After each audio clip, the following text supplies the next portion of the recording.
and we are going to start on commissions that I have had for the past 2.5 years. Artworks that shows up when you Google this folklore on. I do want to continue on with this third one. Now both these stories have more to include. Last part is the hair strands, just to, so there we go, the painting is complete. Part 2. In this video we are going to do the last 2 pieces Natasha commissioned. Who told Iman, who of course was thrilled. She was... Welcome to the video. My name's Agent Double Sonic, and in this video, commissions part 3. Do you see how big this canvas is? 24 by 48. Let's go ahead and get started. To keep this canvas as clean as possible, I didn't want to just start sketching on it, so we placed the canvas on the wall, captured a picture, and took it over to the iPad and throw it on Procreate. Okay, so right now we have the canvas here. We're about to gesso it. I wanted to save time and money.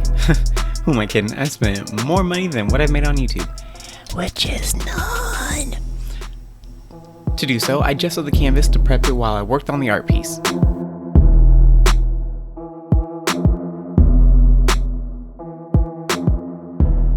While I was waiting for the gesso to dry, it was time to get started on the concept art. And this piece goes to my good friend, my brother, the homie, Drew. Now, Drew and I discussed back and forth for a good part over a year now at this point, what the piece was going to be, and let me tell you, the original idea would have been so interesting, but what we ended up with, deciding on, obviously, was a piece of the cityscape of Los Angeles, and mixing it with the Spiderverse art style. Now, considering I have never done a Spiderverse art style piece, I had to do some research.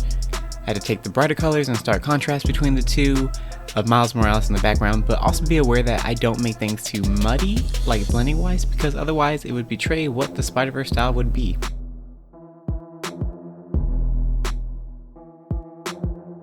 Not to mention the graffiti and the textures that also went hand in hand with one another while creating Los Angeles. So we went with the various brushes for the mountains, added some greenery, and then the city itself. And while the canvas was drying with a few more layers of gesso, I grabbed another canvas that was the same size because I had another commission project that is the same size. I aligned the projector to the wall to ensure that the painting was going to be right, and honestly, not too bad.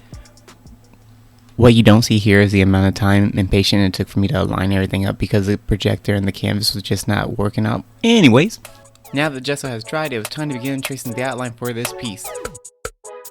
And like I said in the beginning of the video, this is now the largest painting I have done, and that came with a couple of issues that I have not ran into before, and one of them being that my art desk, although she has served me well, alas, this canvas is too big for my desk and it was time to take it to the easel, which I don't mind using the easel, I just prefer my desk. Anyways, let's get to it.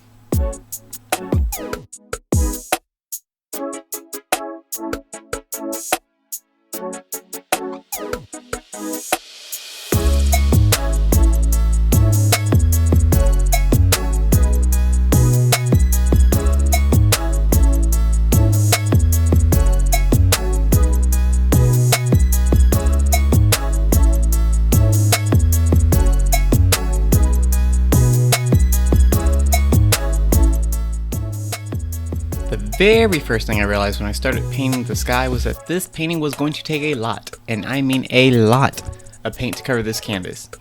And yes, I know what you're gonna say, well, duh, it's a giant canvas. And my viewer or listener, I know. But what I went into was, oh, well, I have all these colors and that I can utilize making the skies with this roller brush and various other things.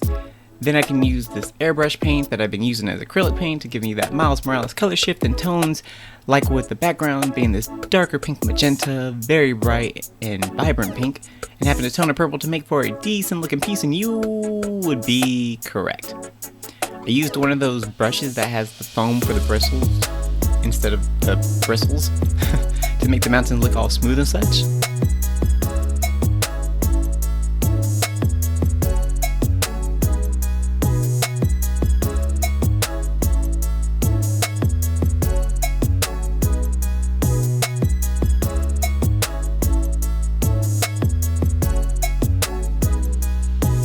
And and things are going well, and I thought I was going to knock this piece out of the park, but this is also taking me quite some time, and there is something that was just looking a bit off. But now the time of the recording, the weekend was here, and it was time to meet up with the illustrious, the amazing, phenomenal Jayme and Jennifer for an art evening out. We got to talk art and chill, but I wanted to show them the progress of the painting so far because they've known I've been working on these, and they helped me so immensely much with not just, saying, oh, well, you need to change this. No, they did technical art stuff with compositions and values and a slew of other things I cannot recall at the exact time of this voiceover, but one of the many takeaways was get rid of the green.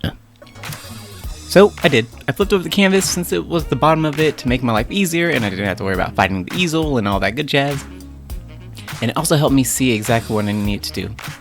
And something I read or saw somewhere was that if you change your perspective, for example, me flipping over the canvas when I was working on the getting rid of the green, that you can see your artwork from a fresh pair of eyes, even if they are your own, and you see some things that you didn't see before. Like, for example, the mountains. I obviously knew I had to adjust them, but when I was doing that, I definitely saw that the mountain was overpowering the entire piece, not only because they mentioned it, but because I got to see. I wanted to make sure that the viewer's eyes was going to be on the city itself and not the mountains. I wanted to showcase a concept that Jayme did of something he did on the iPad, just for reference for the Miles Morales style. And on Procreate was done so well, and I think he did this in less than like 5 minutes, and meanwhile, I think it would have took me about 2 hours. I'm not very proficient.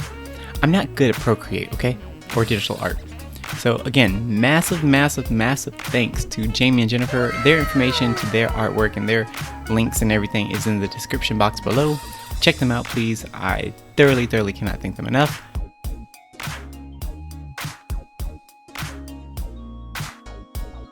And now it's time to project the city back upon the canvas and redo the line work. This is also one more takeaway from Jayme and Jennifer to bring more of the city to the attention of the viewer. I readjusted the size of the building. If you can see now, I zoomed in more to make them more dominant on the canvas. And now that we have our lines down, it was time to do the most time-consuming part.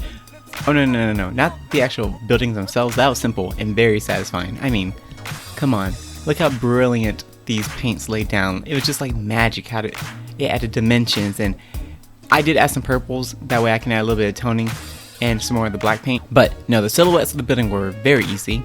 The details of the building, like the windows, took forever.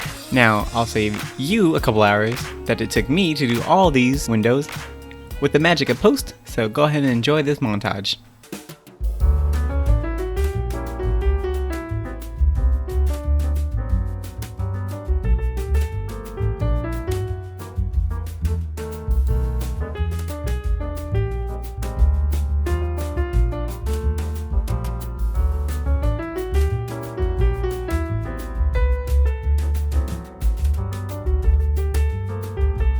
Now that we have the first part of the windows done, let's get to the background. Maybe asking yourself now, Sean, why are you doing this? To protect the paint for more paint? And if you've asked yourself this, get out of my head. But you would be asking the right question, and the answer is the same reason why I spent so long finishing up the details of the windows. And what the next step is something that if I mess up, it would destroy this entire piece in countless of hours and many gigabytes of memory and camera life. The next step is going to be spray painting.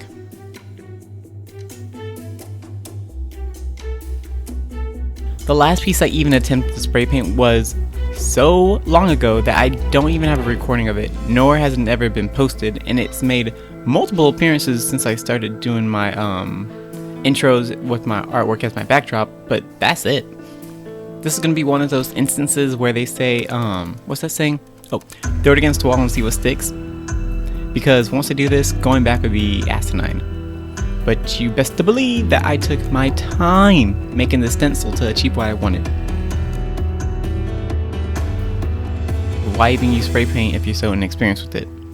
Well, with that I would respond with a bit of hesitancy, because the matter of the truth is, if I don't try, how will I get better? Also, it seemed fitting for the Spiderverse in Los Angeles piece. What could be more copacetic to bring the life and culture of both these together? The paint I'll be using is actually from Hobby Lobby, and it was this Iron-like brand with their different nozzle packs that included different nozzle sizes, and I truly did not know that that was a thing. So I tested out the various sizes to see how much of a difference there was on the little cardboard piece right there with this pink. I think the pink is called Punk. There was quite a bit of difference, honestly. Well, of course, if you spray paint, you know this, but I did not know. But it does open my eyes to spray painting, just how much goes truly into it. Let's get spraying.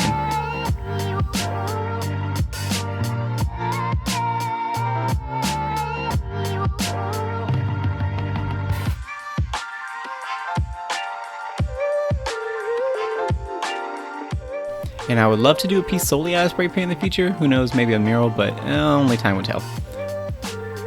Back to the piece though, I picked the smallest size, which is still a bit larger than what I would have liked, but you know, it is what it is, and maybe an airbrush would have been better, but I don't have that, and also we're too far in now.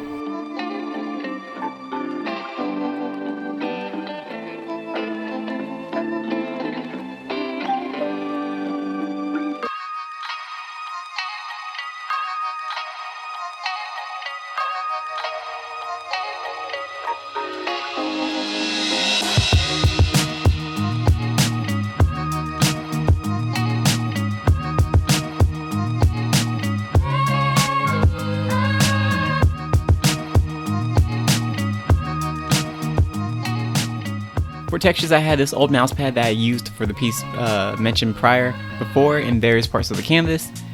I did this random blue spot somewhere in the middle, and I don't know why. I thought it was, I have no idea why. I truly don't. But I ended up covering it up, and it was almost time to finish, but just doing some quick touch-ups of the city, I added back some more black to it and a little bit of purple. That way it doesn't look as dusty with the spray paint. Oh, one more thing. I did add some neutral glow-in-the-dark paints to some random windows. That way, whenever, you know, it's hanging up in Drew's and Camille's place, that it's just gonna be glowing. But it doesn't show up too well on the camera, so I'm sorry I didn't film that. Now, last but not least, Drew wanted me to still this painting in resin, because I did this Afro Samurai painting right here for Tatiana's dad, and Drew liked the finish so much that he wanted me to do it. But I also realized resin has a shelf life. Did not know that. I'm just learning so much with this painting. So I had to go to Michael's, picked up some more resin, and yeah.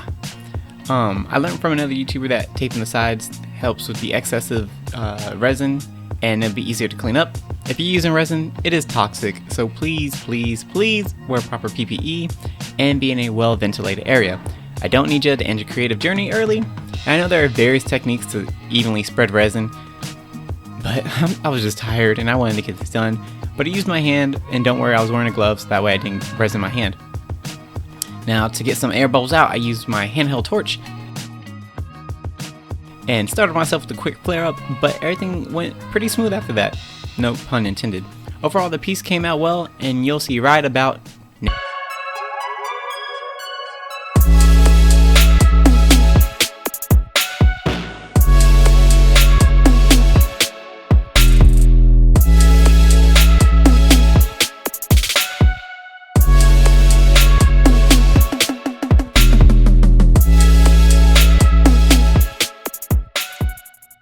Wow. 1,000 out of 10, Sean. 1,000 out of 10. 1 of 1, baby. 1 of 1. Get your own. 1 of 1. Hey.